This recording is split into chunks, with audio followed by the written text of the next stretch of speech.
Have you ever looked at a snowflake and felt, somehow, that it was trying to tell you something? Have you stared into the spirals of a seashell or the perfect symmetry of a sunflower and thought, this can't be random? What if I told you that these patterns, repeating across flowers, galaxies, and even the structure of your very own body, are not coincidences? They are signatures. Blueprints. Echoes of a language older than words, the silent geometry of the universe. This isn't just math. It's mysticism encoded in shape. It's the bridge between the physical and the spiritual, between number and meaning, between structure and soul. Welcome to the world of sacred geometry.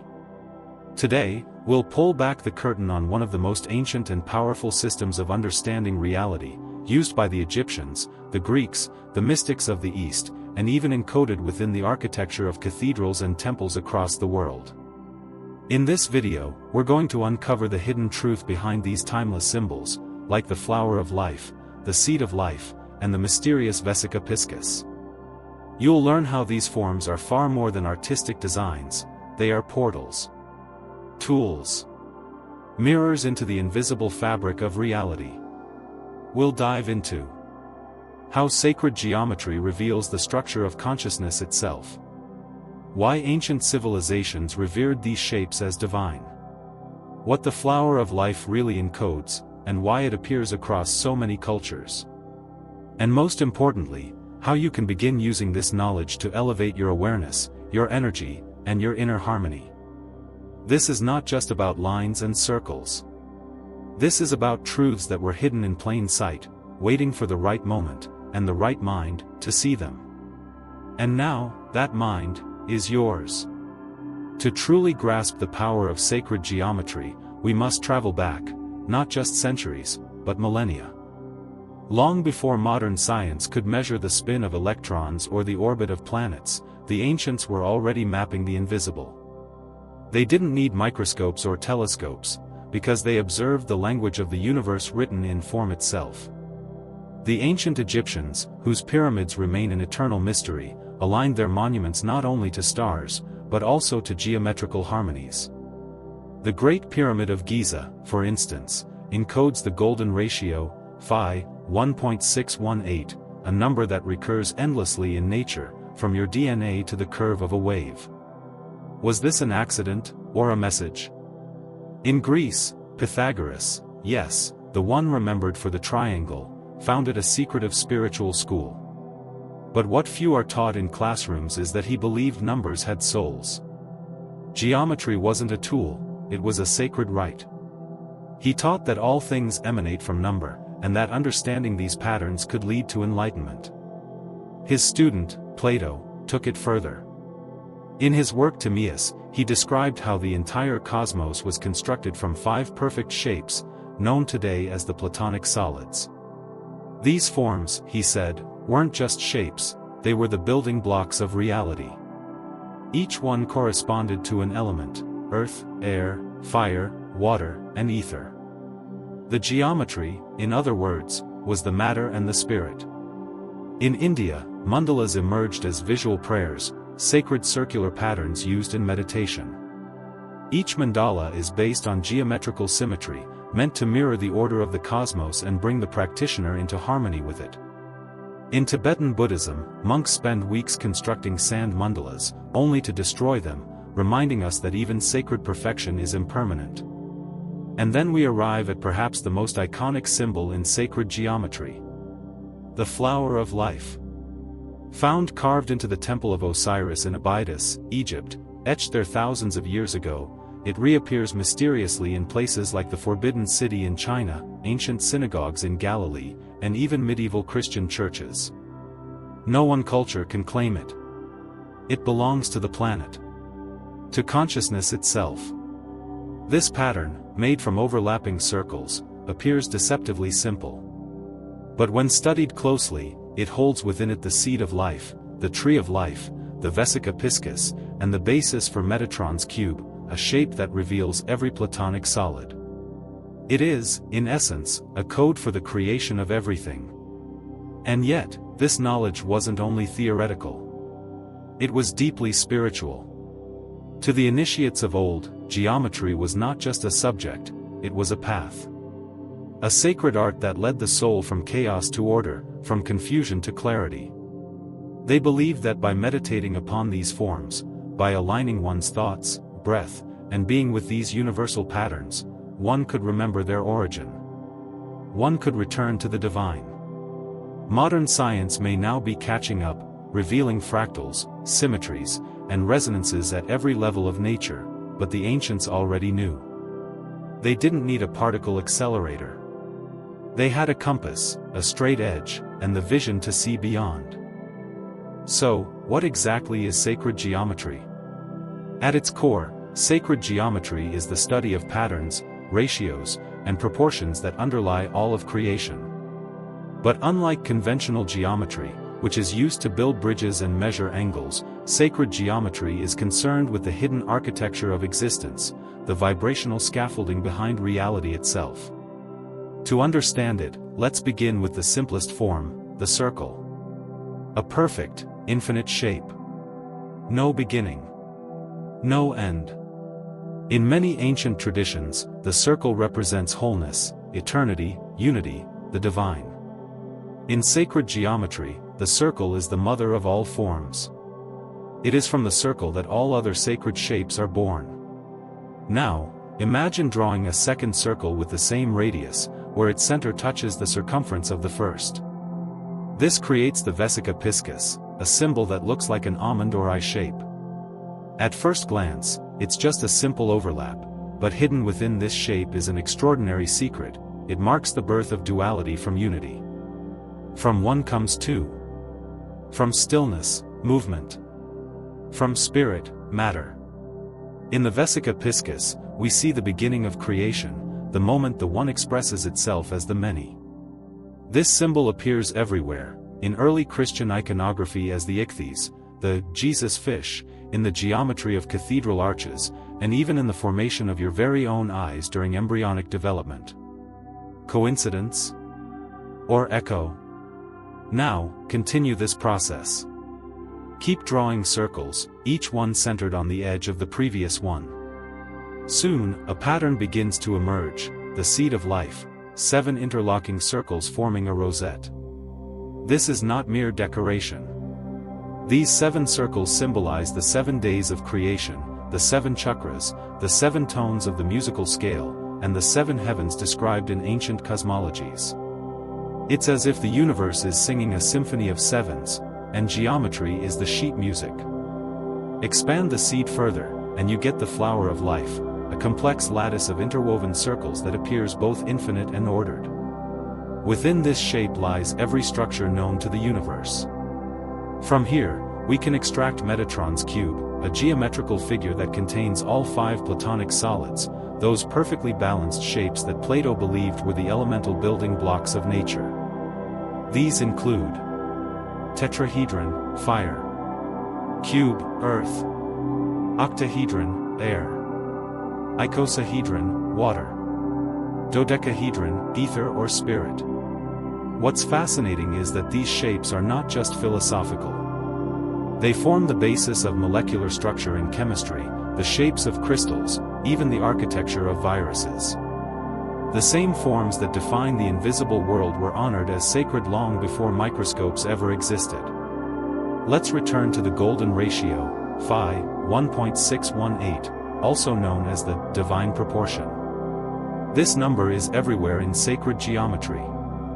The ratio between the segments of a pentagram, the spiral of a seashell, the structure of galaxies, the shape of hurricanes, even the proportions of the human body, Leonardo da Vinci's Vitruvian Man, are said to reflect this divine ratio. But here's the mystical truth: these patterns don't just appear in the universe. They are the universe. They reveal the way consciousness expresses itself through form. Ancient builders knew this. That's why the Great Pyramid, the Parthenon, Stonehenge, and Gothic cathedrals were constructed according to these precise ratios and alignments.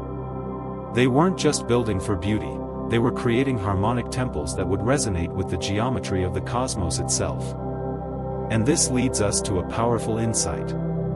Geometry is vibration made visible. Every form is a frequency frozen in time. And when you align yourself with these forms, through visualization, through creation, through meditation, you align yourself with the harmony of existence. But this is only the beginning. Next, we'll explore how these forms appear in unexpected places, how they relate to consciousness, and how the geometry of the universe can become a map back to your own divine origin. If sacred geometry is the language of creation, then consciousness is the speaker. In the last section, we explored how forms like the flower of life and Platonic solids encode the structure of nature. But sacred geometry is not just found in external reality. It's also etched into your own being. The very geometry of consciousness. Consider this: the neurons in your brain form fractal-like branching systems, just like trees, rivers, lightning bolts. Why? Because nature organizes itself efficiently using geometrical principles. But it's not just about efficiency, it's about resonance. Have you ever felt in alignment? Or out of sync? These aren't just metaphors.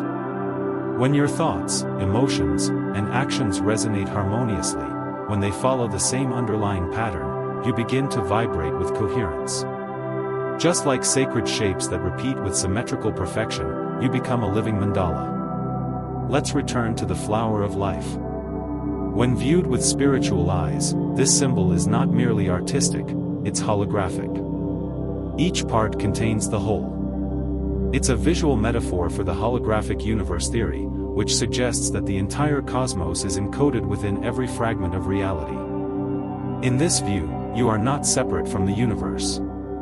You are a microcosm reflecting the macrocosm. Let's take it deeper. Within the flower of life lies Metatron's cube, from which we can derive the Merkaba, a star tetrahedron that mystics believe is the energetic light body surrounding every human being. This form, when activated through specific meditations and breath work, is said to allow conscious travel between dimensions, a sort of divine chariot for the soul. In ancient Hebrew mysticism, the word Merkaba literally means chariot. In Egyptian esotericism, the same shape symbolizes ascension and resurrection. It's no coincidence that different cultures, separated by oceans, arrived at the same geometry when speaking of the soul's movement beyond the body. This leads us to a striking realization. Geometry is the map, but it is also the vehicle. By meditating on these forms, tracing them, visualizing them, building them, you are not just observing the structure of the universe. You are tuning yourself to its frequency. You're becoming a conscious participant in the sacred architecture of life. But how is this possible? Because geometry is not static. It is alive. Look at a sunflower. The seeds spiral in perfect alignment with the Fibonacci sequence. As it grows, it obeys the same ratio encoded into galaxies. Not because it was told to, but because the intelligence behind creation expresses itself in these patterns. And that same intelligence pulses within you. Now let's go even further. Modern science is finally catching up to what mystics knew thousands of years ago. Fractals, nonlinear mathematics, string theory, and quantum fields all hint at interconnectedness through pattern and vibration. For instance, fractals, geometrical figures that replicate endlessly within themselves, mirror the idea that, as above, so below. It's the Hermetic principle of correspondence, embedded in math. When you zoom into a fern, or a coastline, or a lung, you see the same shape repeating, again and again. That's not chaos. That's cosmic intent. Sacred geometry is also encoded in sound. Chladni plates, metal surfaces covered in sand and vibrated with sound, form precise geometric patterns depending on the frequency. In other words, sound creates form. Which means, the ancient Sanskrit chants, Hebrew prayers, or Gregorian tones weren't just mystical songs. They were vibrational architects, tools to shape energy into order. And this is perhaps the most profound truth of all. You are not just surrounded by sacred geometry. You are it. Every cell. Every breath. Every heartbeat. A pulsing rhythm in the great design. And once you recognize that, once you begin to see the patterns not just outside of you, but within you, then sacred geometry ceases to be a subject. It becomes a mirror. And the face you see in it is the divine, looking back at itself. So far, we've explored sacred geometry as a cosmic code, etched into nature, echoed in ancient temples, and pulsing through your own consciousness. But this isn't just theory to admire from afar. It's a living tool, meant to be used. The ancient initiates didn't merely study these shapes, they worked with them. They meditated with them. They built their temples using their proportions, not just for structural integrity, but to create spaces that resonated with higher consciousness. You can do the same. 1. Meditate with geometric forms. One of the most powerful ways to integrate sacred geometry is through visual meditation. Start simple. Choose a shape. The seed of life for initiating creation within yourself. The flower of life for wholeness and balance. The Merkaba for spiritual protection and energetic travel. Print the symbol or draw it by hand, slowly, consciously. Then gaze at it. Breathe deeply. Let your awareness sink into the form. Don't try to analyze it.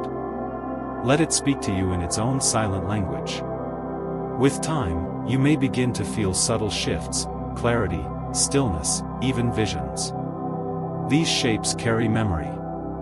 They remember the order of the universe, and when you meditate on them, your mind and energy field begin to mirror that order. 2. Use geometry in your space. Just as ancient architects used sacred proportions to construct temples, you can bring sacred geometry into your own environment. Hang a flower of life in your workspace or meditation area. Place a dodecahedron or octahedron crystal on your altar. Even the simple act of decorating your space with these patterns can subtly align the energy of your surroundings. Why does this matter? Because form creates frequency. When you surround yourself with harmonious forms, your own energy begins to entrain to those frequencies. You become calmer, more focused, more aware. 3. Breathe the pattern. Here's a simple breathwork technique using geometry. Visualize the Vesica Piscis, 2 overlapping circles. Inhale through one, pause in the center overlap, then exhale through the other. Feel yourself moving from duality into unity and back. This simple practice aligns breath, visualization, and awareness into a single moment. It's more than calming, it's restructuring your inner field. 4. Trace or draw the forms yourself. There is something sacred about constructing these patterns with your own hands. Use a compass and straightedge to draw the seed of life or Metatron's cube. The act itself is a meditation. A ritual. By participating in the creation of the form, you encode it not just in your eyes, but in your muscle memory and subtle body.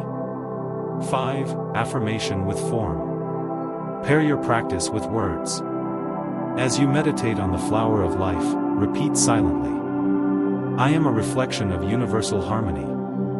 I remember the pattern. I am the pattern. These affirmations help weave geometry into your psyche, grounding the mystery into your mental landscape. Remember this. Sacred geometry is not here to impress you with its complexity. It's here to return you to simplicity, to unity, to the natural harmony you once knew before the world got loud. In a reality filled with noise, confusion, and fragmentation, sacred geometry is a way to realign, to feel the silent order beneath it all. Start small. A drawing. A breath. A pattern hanging above your desk. But know this, when you engage with these ancient forms, you are not just learning. You are remembering. So far, we've explored sacred geometry as a cosmic code, etched into nature, echoed in ancient temples, and pulsing through your own consciousness. But this isn't just theory to admire from afar. It's a living tool, meant to be used. Sacred geometry is not merely a field of study, it is a doorway. A doorway into seeing the world not as chaos and coincidence, but as a divine design. A tapestry woven with intention, intelligence, and infinite love. From the spirals of galaxies to the symmetry of a snowflake. From the sacred mandalas drawn by monks to the crystalline structure of your very DNA. The same patterns repeat. The same language whispers. You've now seen how symbols like the flower of life, the Vesica Piscis, and the Platonic solids do more than decorate, they reveal. They are ancient mirrors, reflecting back to you a truth long forgotten. That you are not in the universe. You are of it. To contemplate sacred geometry is to begin seeing life itself as a mandala, perfect, ordered, unfolding in patterns beyond comprehension. And the more you align with those patterns, through thought, breath, space, and awareness, the more you begin to resonate with the source behind all things. This isn't a belief.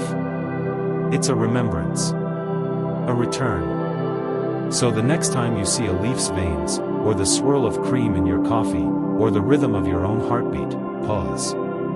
Notice the pattern. Honor the form. And know that in that moment, you are seeing the face of the sacred.